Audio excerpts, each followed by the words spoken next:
Hey,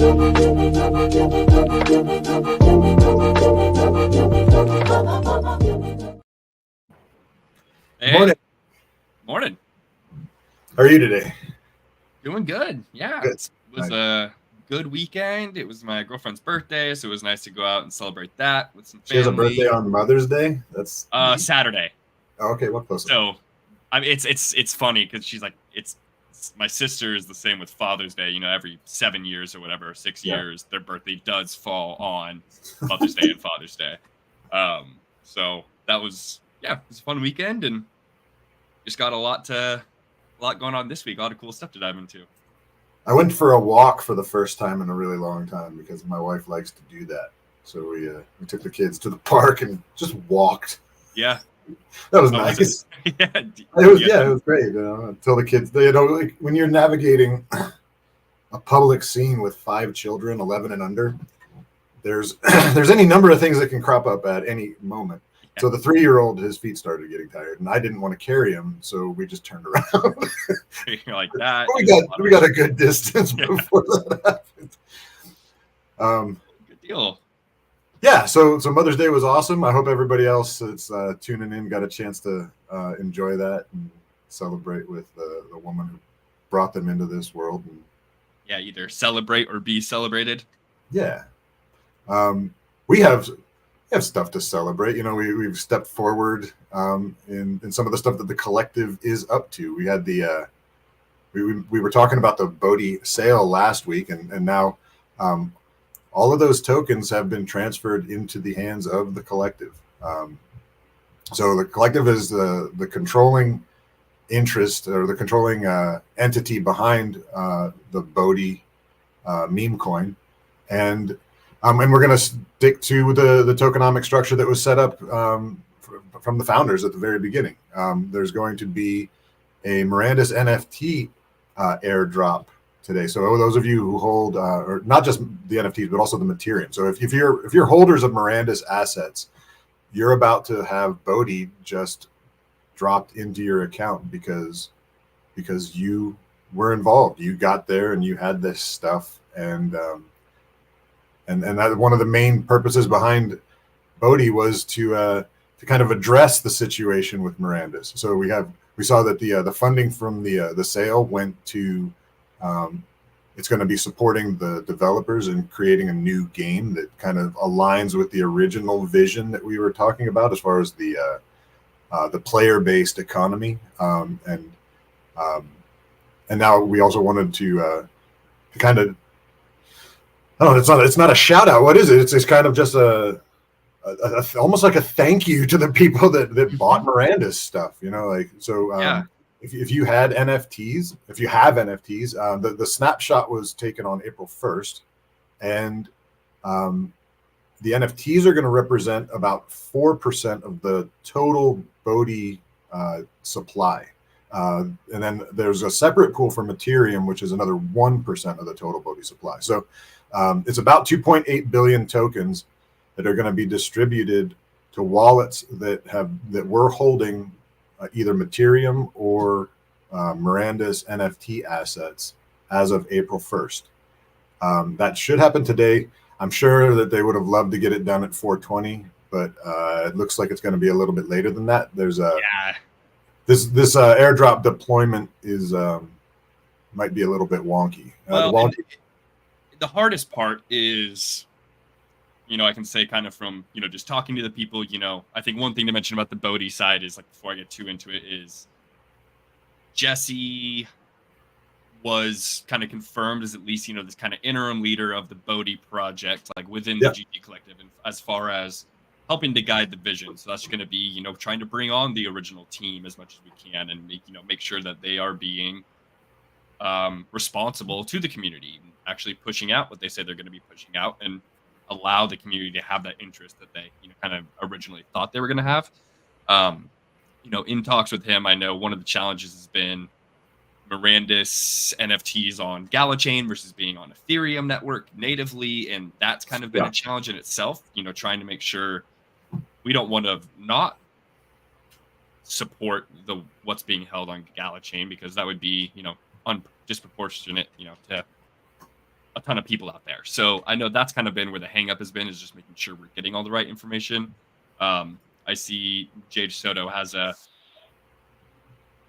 far as a different wallet. I mean, the wallet shouldn't matter. Like, yeah, there's going to be a snapshot of all the wallets, and then those wallets will receive the tokens. So whatever wallet it's in, if you have Miranda's NFTs, a couple different wallets, you'll probably get an airdrop to multiple different wallets. So that's the easy. Yeah, my wife and I each have wallets, so she's got the exemplars and I've got the lands, that kind of thing. And so the airdrop, and we talk about, and I can show that again here. It is talked about a little bit more here in the light paper. You can find any of this either in the Discord or on the BOATYonBase.xyz website. This is kind of the breakdown of how many points each of the things is worth. How the airdrop is going to work. If you are kind of interested in seeing what your airdrop proportion might look like, you're welcome to kind of do your own math and figure that out here. But like we had said, that will be coming out later today. Yeah, and if we look at the exact numbers, the airdrop allocation for the entire supply is 25% of the total.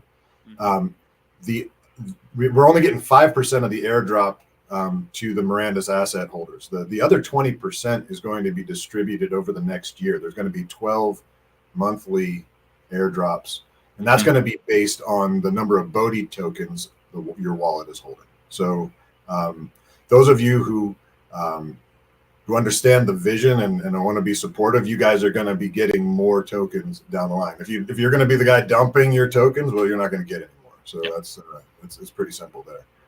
Yeah, and I think another thing I just want to clarify, because there's been some confusion on this. Anytime we start talking about the game itself, there is, like, the token itself has no proposed utility. It necessarily, like, it's not, it was used as a vehicle to help fund this next potential game, and essentially that's what it's done so far. We hope that it keeps holding its value, and obviously does well, because that gives more benefit to the BOATY token holders, and hopefully there's a way we could potentially loop it into the game economy of some sorts down the line. But that is all speculation. Like, that's not and it's pretty clear when you go and look at the BOATY website. This is a meme coin. Its sole purpose was to help push out this original team to create and I think the other clarifying piece is, we're not trying to create the new Mirandis. We're not trying to create Mirandis. We're trying to create our own thing that is based on the player driven economy, kind of some of the art visions that team might have had for other projects that are already on their mind. It's going to be its own completely unique thing. But I think it's important to point out that for the purposes of the token sale, there couldn't be any utility put into it. Like, if you go to sell something and say that you'll get this, then you're inviting the SEC to come and knock on your door. This is a meme coin launch, and this is and meme coins fall under the category of things that they're not going to do anything about if it's done correctly. If you're just out there saying, I'm going to sell this to you, and this is what you get. You get a meme coin. Now, the community, we have the opportunity to go out there and chill the daylights out of it and make it be something as exciting as Doge or Shiba or whatever else is sitting at the top of the chart, Pepe, whatever. There are plenty of other meme coins out there that they just had these communities that went nuts and started telling everybody about it. Still no real utility, except for the fact that they've now worked their way into like the mouths of everybody that knows anything about crypto. So a lot of places you might be able to use those tokens in order to buy into a project or something like that. I can remember one of the first utilities for the Gala token was with Splinterlands. They did a crossover that you could actually use Gala tokens to buy Splinterlands credits. Something as simple as that. That is actually utility, even if it's just like a matter of exchanging the token for another token. That'll be community driven, like you said. That's absolutely driven. That's public perception. And let's do that. I mean, the whole BOATY narrative can be hilarious. We already have like our own theme song. Thank you, Captain Nero. That was amazing. It was so funny. I was dying laughing. We might have to have an episode where we just have that as our theme music at the beginning. Just one time. We love the downloaded it here. But but there's some great memes already assembled, and we've got a pretty creative community. I'm sure that there's lots of untapped imagination that we could just like really explore the depths of memeing. But beyond that, now that the sale is over, there's nothing wrong with giving the token utility. We like if somebody has an idea, they can propose this idea. Just go into either the Outcast site, the Outcast server, or into the GG Collective server and start talking. Like the token, it's not that the token isn't allowed to have utility. It's that it can't be sold with the idea of that utility. Sale's over now. So we have the opportunity to actually build something from this that could give people a reason. It's not the main focus. It is a meme coin, and meme coins are intended to be community driven, intended to be just one of those. It's like kind of like a community builder. You know, like think of how we've all pooled together, and we're and we like the idea of this new game, and so I'm amazed at how fast these servers grew with people that had just a common interest in wanting to see what Jason Hughes and the rest of the team were going to come up with for the next step. And then they find out about the GG Collective, and they're like, wow, these guys are actually doing something that I really like. And so they're coming in, and they're just getting involved with the conversation. That's the perfect like grazing grounds, or the perfect fertile soil for a meme coin to actually gain traction. Now we just have to talk about it. You know, that's what a meme coin's about. It's just something that people refuse to let die. You just keep dripping it out there, or just 100%. fire hosing it out there, and then let everybody know about it. This one's neat because it has a narrative. You know, this isn't just hey, we wanted to make some money because money's good. This was like, we want to be supportive of these devs. It was kind of a raw deal, more than kind of, and now they still want to keep cooking. Let's get behind them. Let's give them a runway to work with. Yeah. So that's what's happening. I was just gonna say I want to give a shout out to Faz. Right there, yeah. Yeah. Faz, Crypto Faz, he is a great server as well. You know, it's been a huge piece in like our community, the Gala community for a long time. His Zipbugs collection, he did a sale for this Zipbug, which was bought for it was an auction. It was an auction. I remember Skull FX and she's BOATY girl on OpenSea. I don't know if she wants us airing her name from Discord, but BOATY girl. She bought it for almost 0.2 ETH, and all those proceeds Faz then just directly donated to the funds for developing this new game for the GG Collective. So thanks a bunch, Faz. Yeah, Faz is great for that. Great artwork. The Zipbug collection is awesome. So go check it out on OpenSea, and give Faz a shout out. So yeah, and the Zipbugs aren't just there to be like pretty PFPs either. He's got some plans for those. He's already building out a couple different game ideas, and he has a Flappy Birds iteration that's already playable. Mm-hmm. And he's been talking about giving the BOATY token some utility. So without spoiling anything, he just said that publicly in the channels. So there's a way that this can all intertwine and kind of create a rising tide lifts all ships situation. We have a lot of other games that we can move through today. Obviously, there's millions of games in the crypto space, but I want to touch back with one of the games that got on the collective radar real early, Star Atlas. It's still such a huge endeavor. This game is looking forward to being like really just kind of touching on everything that you could possibly want, every play style you could possibly want to engage in. You know, you have you can see in the top row there, you've got the it's PvP racing, so it's almost like adult Mario Kart or something like that. Mario Kart guns instead of bananas. Yeah. So there's and you can see that there's a little legend. The blue is things that are still under development, and the green is completed things. They have a shooter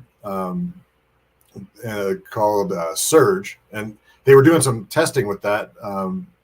It's faction based, so you have the three factions: the Oni, the Ooster, and the Mud, and the idea is always to promote and push forward the strength of your faction. So you got your teammates are all going to be from the same faction, and they ran some play tests in April, and originally they were for there was rewards for it, but after the reward phase was over, there were so many people that were enjoying it that they just left the servers open until April 30th.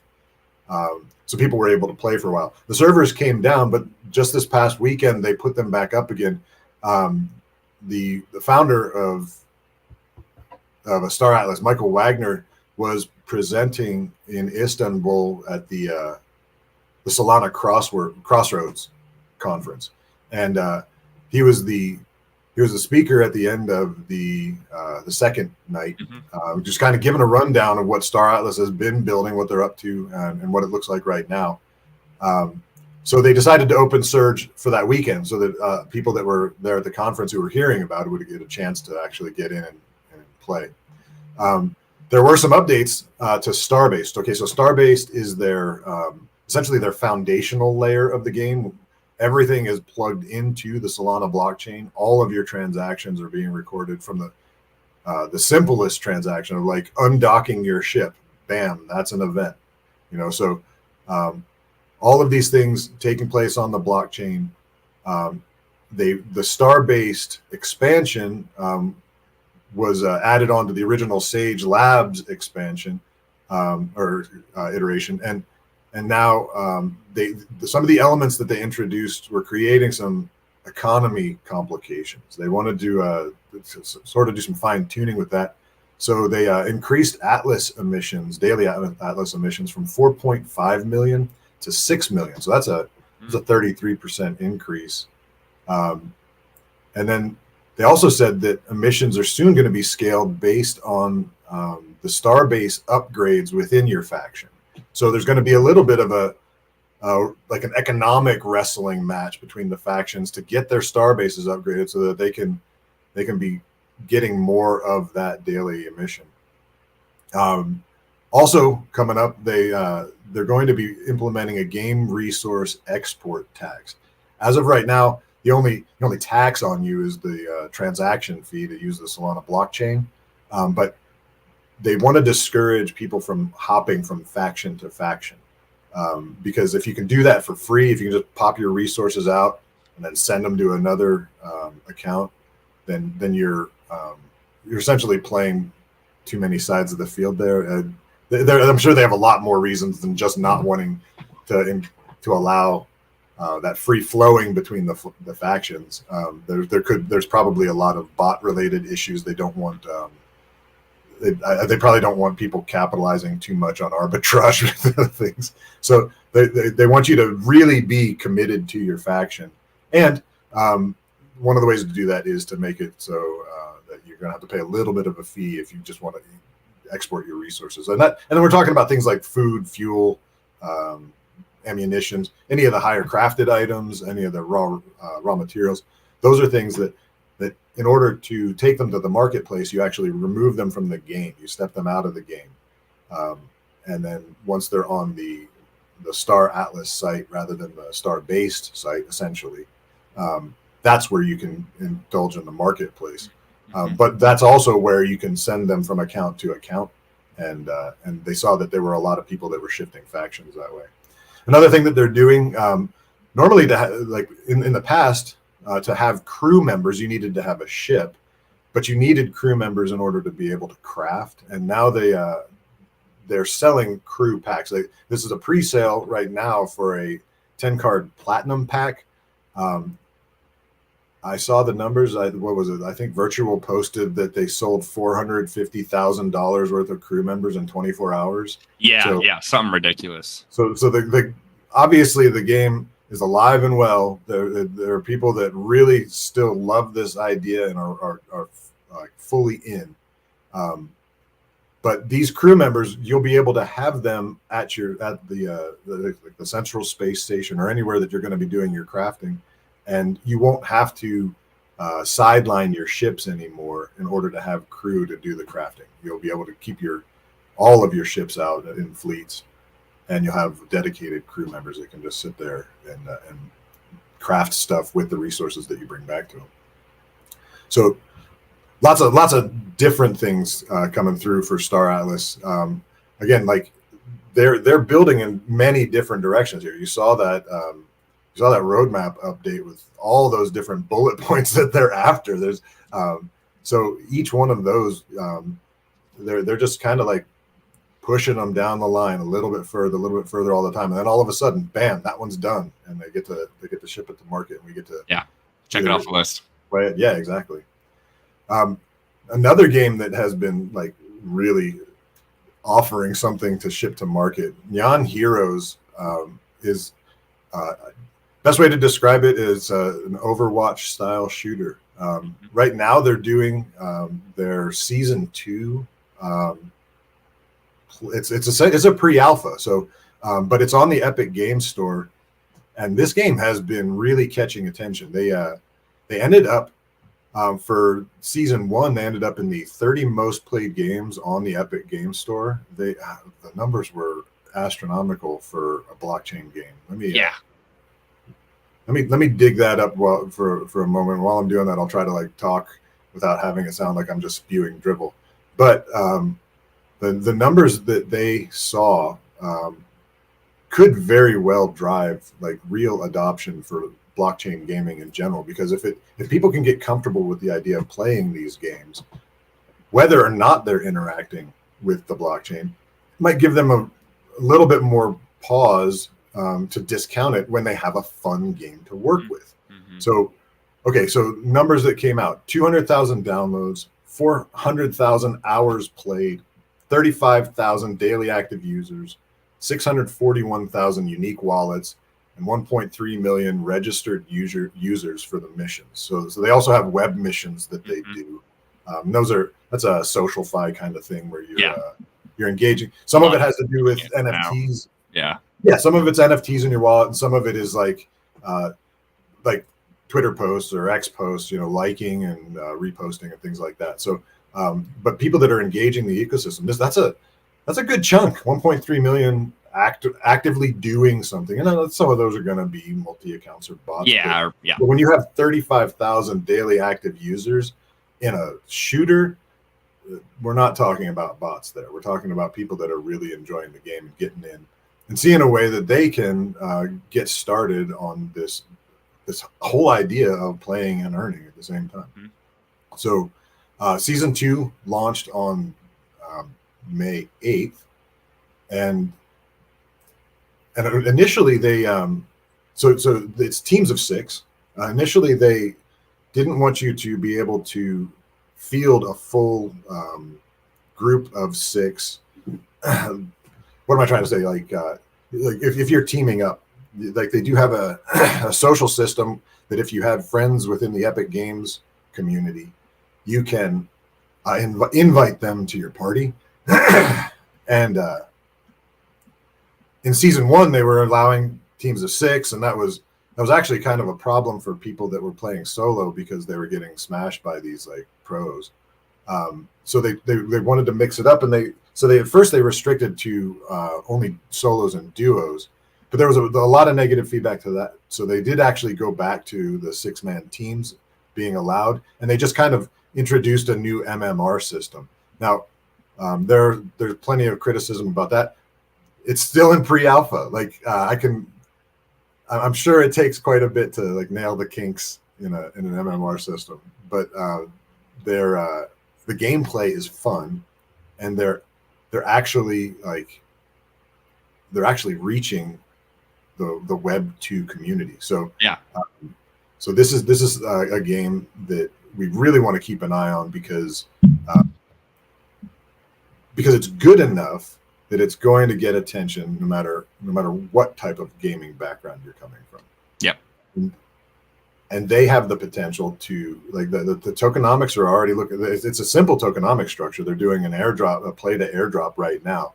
I'd imagine that as it moves on, they're going to do something a little bit more complex than that, because otherwise they're just taking a pool and airdropping. They're probably going to want to create something more cyclical in the long run. But again, this being pre-alpha, they're just distributing some of their token supply at this point to people that are involved in the ecosystem and helping to promote the game.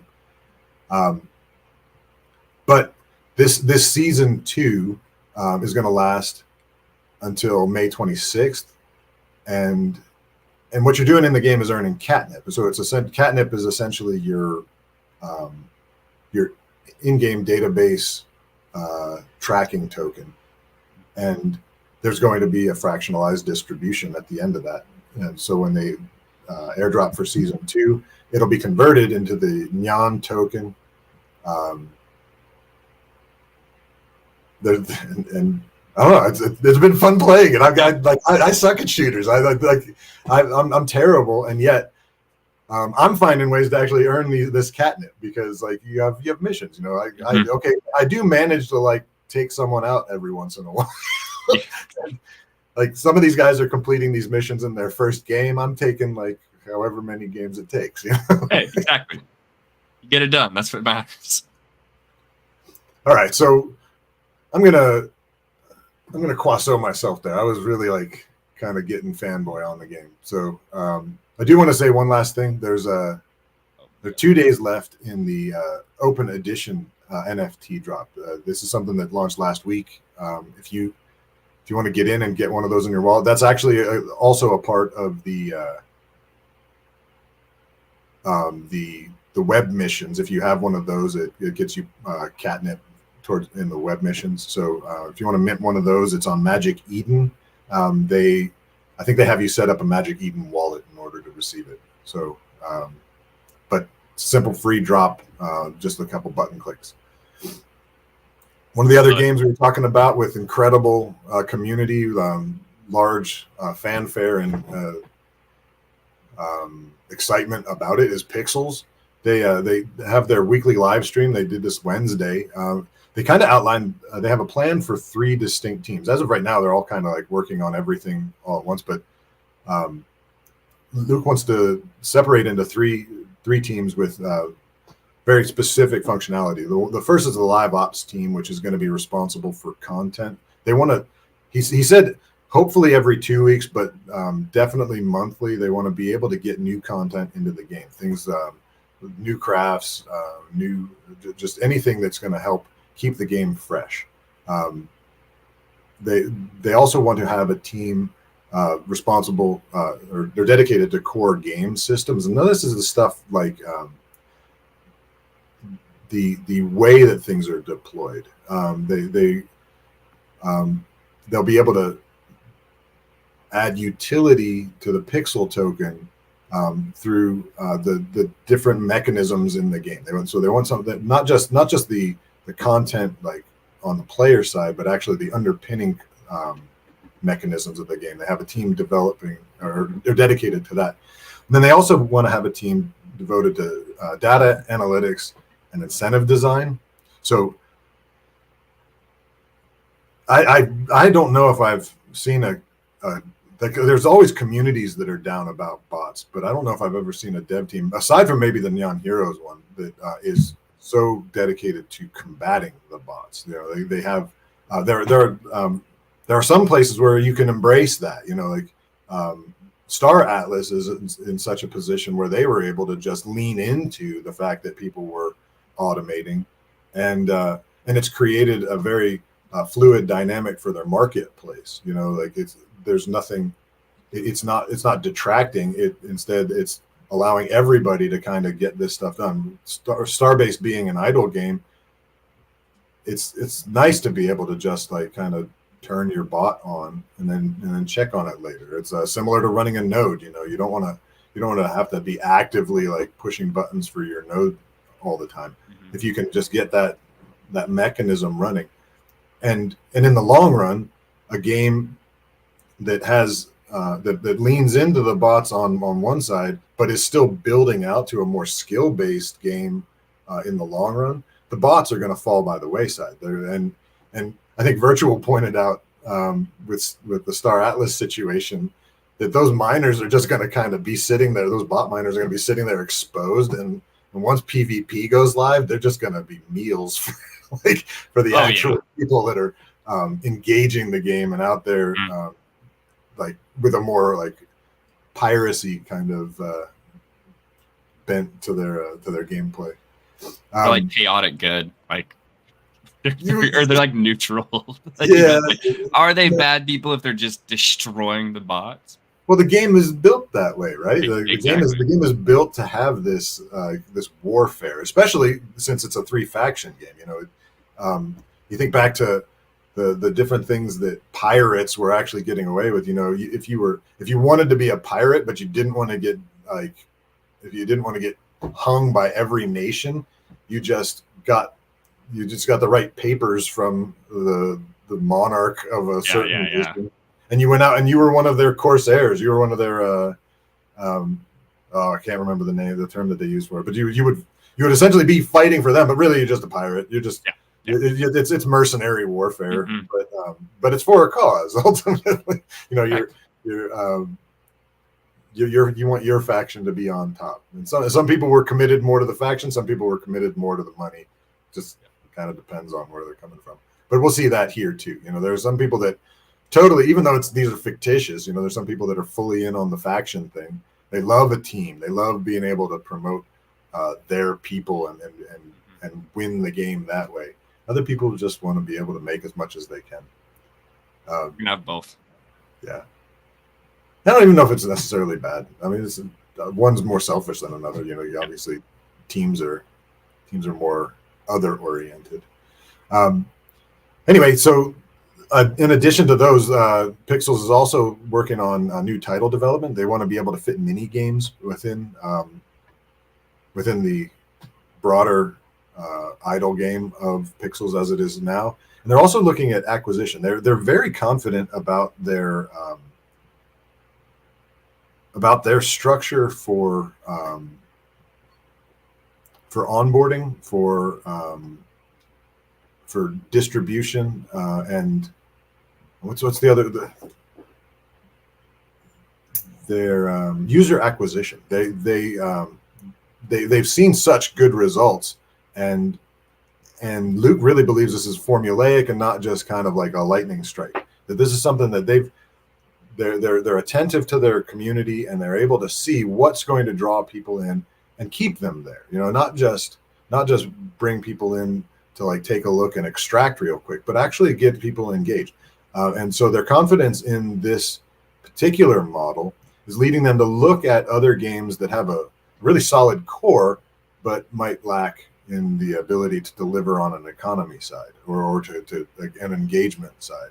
So they have enough funds built up that they might be looking to acquire other games and kind of implant their economy designs into those. Nice. So we'll be keeping an eye on that. Another game that this is new to us. We didn't talk about this last week. This is low life forms. It's a shooter. Well, as of right now, its primary function as a shooter. They're actually talking about building out a cosmos or a universe here where there are a bunch of different features. The first, they're calling it their first episode. It's called the Can. So the Can represents a prison planet where it's a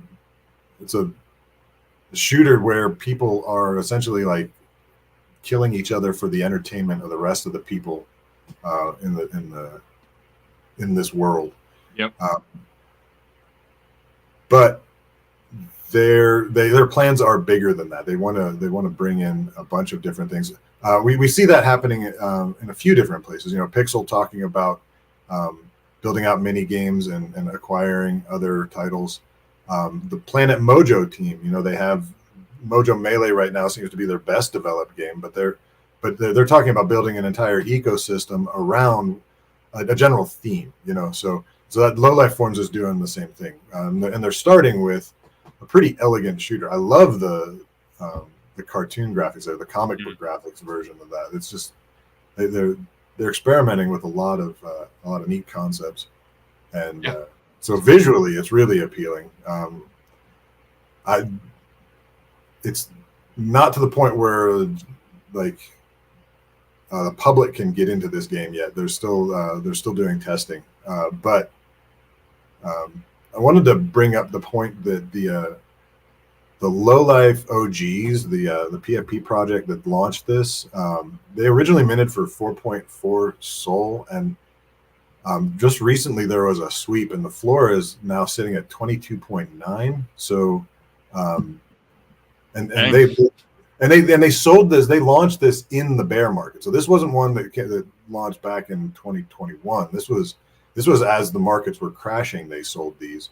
They're all sold out, and there's a very strong support for the value of their tokens. So a lot of people really excited about Low Life Forms, and you can kind of see why from that gameplay trailer. Yeah.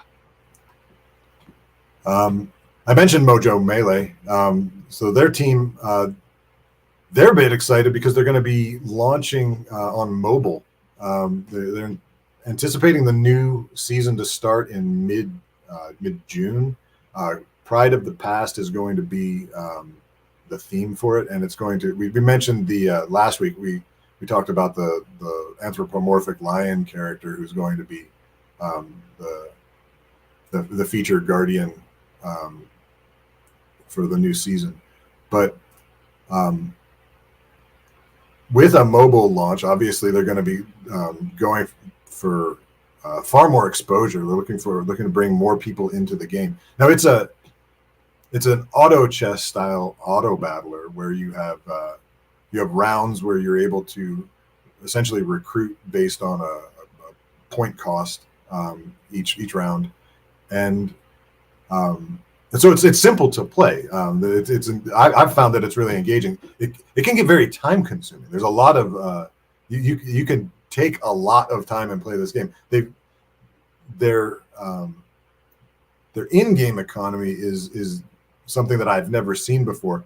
A lot of times when you're going to play a game, as you go to play, that's exhausting your daily allowance of whatever. In this case, when you play, you have the opportunity to earn battle pass tokens. So you'll advance your battle pass progression by winning. But if you don't win, you don't lose from your pool. It's just your pool is still sitting there. So you can play more games. You can play as many games as you want with the intent of winning and earning that battle pass progression. But losses don't count against your pool, and that was refreshing for me to learn, because I was trying to get the hang of it, and I wasn't succeeding, and I saw that my balance wasn't going down.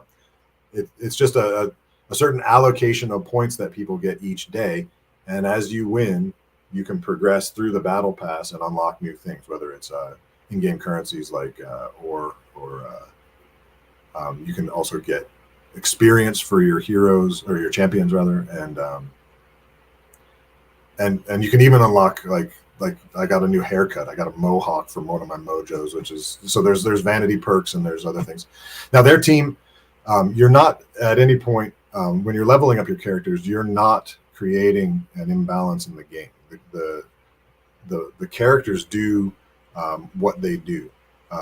Like if you were to play, let's say there was an NFT version of chess, you wouldn't be advancing the strength of your bishop by leveling it up. In this case, leveling up any of your characters allows you eventually, when you get to level 20, to mint them as NFTs. And if you have them as NFTs, that enables earnings in the Mojo token. So that's the purpose of levels within their ecosystem, at least the Mojo Melee ecosystem.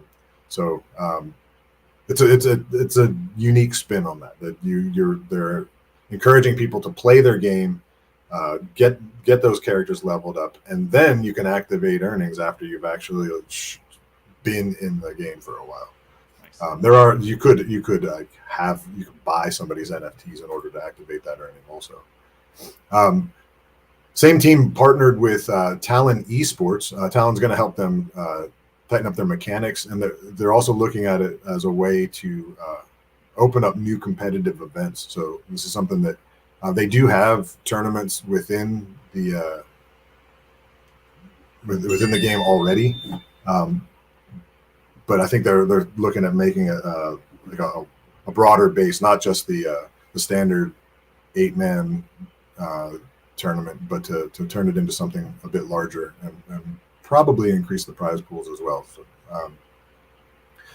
So I think what we're doing here, we're really kind of hitting on a bunch of different styles of games.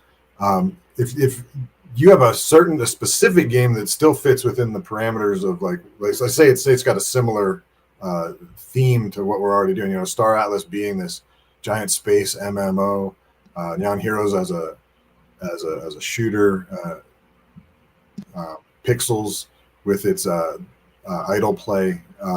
We have a lot of things, a lot of games here that are catching our attention right off the bat.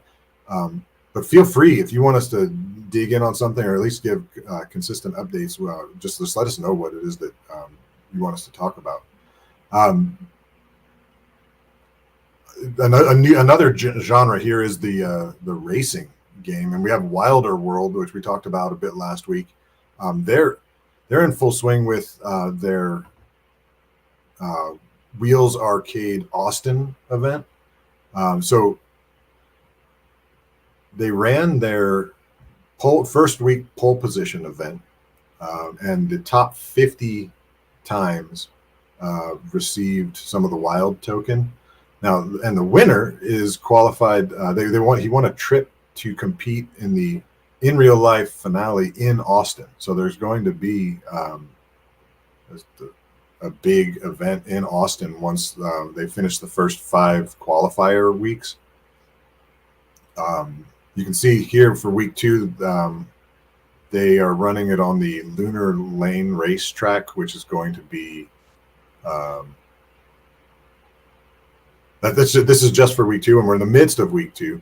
Now, again, one of the things we talked about with Wilder World is that the requirements for this, you do have some stiff system requirements in order to be able to get into the tests. But it's something that if you're in their Discord, you can apply, and they'll ask you to publish the specs of your machine, and if you're capable of engaging, you can just get in and race. And for the next 4 weeks, there's going to be qualifiers. The winner from each week wins a trip to Austin, and then in Austin, they're going to have a 16-man race for people that are like attendees are going to all be able to engage, and then the top